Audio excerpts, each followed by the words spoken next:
How's it going, everybody? My name is Armando and welcome back to another Dead Frontier video, everybody. So guys, really quick video. I don't want to make it too long, but I was scrolling through the Discord server of Dead Frontier and I'm pretty sure, I think some of you guys already made a video on it. I'm just a little late on it. I haven't been too active on Dead Frontier recently. I am working on a boss hall loot run. It was a pretty interesting challenge I got, but yeah, other than that, I mean, I have been really inactive in terms of, you know, Dead Frontier.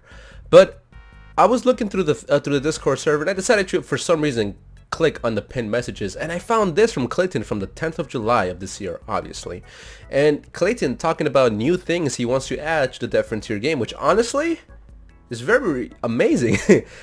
And the reason why I have to respect Clayton and what he does is because I was seeing talk about how Dead Frontier's coding is just so old school and it's just such a big mess. It's like admin pretty much pointed out a long time ago, talking about how even if you were to try to get things under control for the coding, it'll just be putting like a band-aid on a large wound. It wouldn't do much, and at that time he just said, screw it, I'm not really gonna mess with it.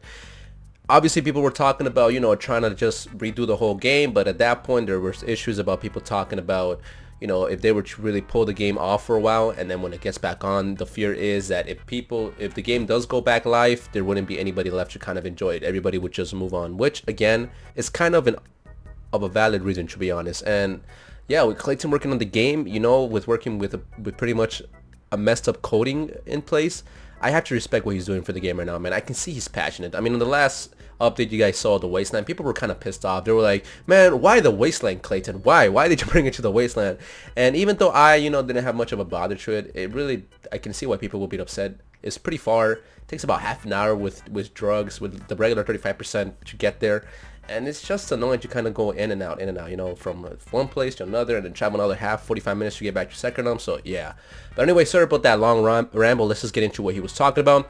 Here's my current development roadmap. It is subject to change and I have no estimated dates. It is in loose chronological order, top to bottom. Up the Unity version from 3.5.7 to 4.7.2 and get it tested. And then bandit boss scripts. Obviously, he wanted to bring the bandits into this in the previous update, but unfortunately the sync was just too out of whack. And I was asking one of the mods, I was like, hey, why not bring it to single player? You know, if you see a bandit, go to single player. But he said even in single player there were sync issues. So I was like, ooh. He was like, yeah, man, it's pretty bad, and Clayton has to look into it. So yeah, you know, that's gonna come eventually.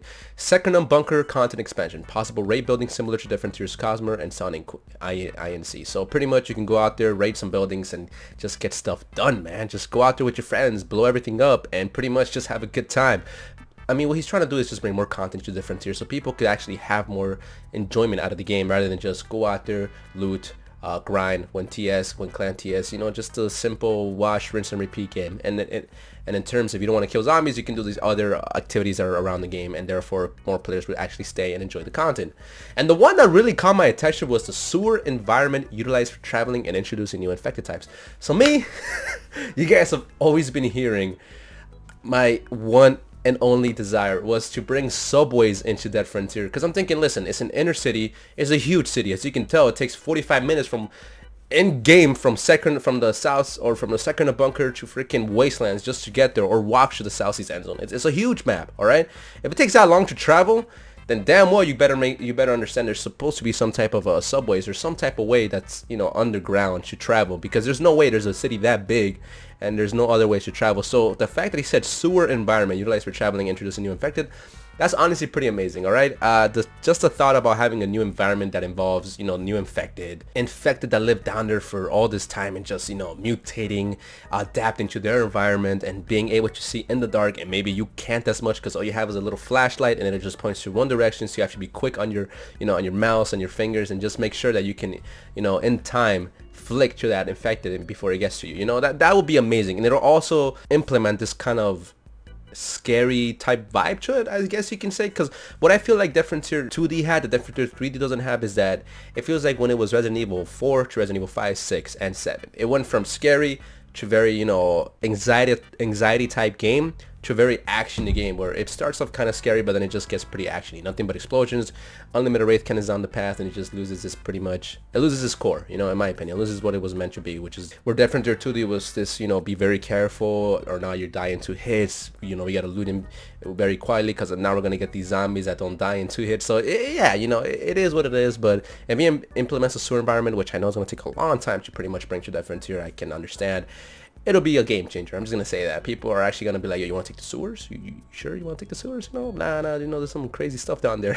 And then of course, improving the new player experience and progression, proper in-game tutorial systems, low to mid-level craftables, loot pool balancing, etc. And of course, new types of weapons that are functionally different, like flamethrowers, crossbow, rocket launchers, and status effects. So yeah, I mean, when it comes to a zombie world, there's just so many things you can do for that zombie world. It's basically the world. You have the whole world to experiment with. There's so many things you can do. You can implement food crafts, or implement other things like skills, and you know, there's just a million things to do in a world that involves a zombie apocalypse, you know. And the fact that Clinton is honestly working on this is giving me hope. Obviously, it's not gonna come in the next month, the next 2 months. It's gonna take a while, especially with the coding like Death Frontiers. I know Clayton has his work cut out for him, but he's still trying to implement new ideas to Death Frontier 3D, which is why I said, Clayton, you're amazing. But yeah, guys, that's all I got. What do you guys think? Are you guys gonna be sticking around long enough for these, you know, updates to eventually come out? Like he said, he has no estimated dates. It's just something he has in mind to, you know, pretty much develop for the game.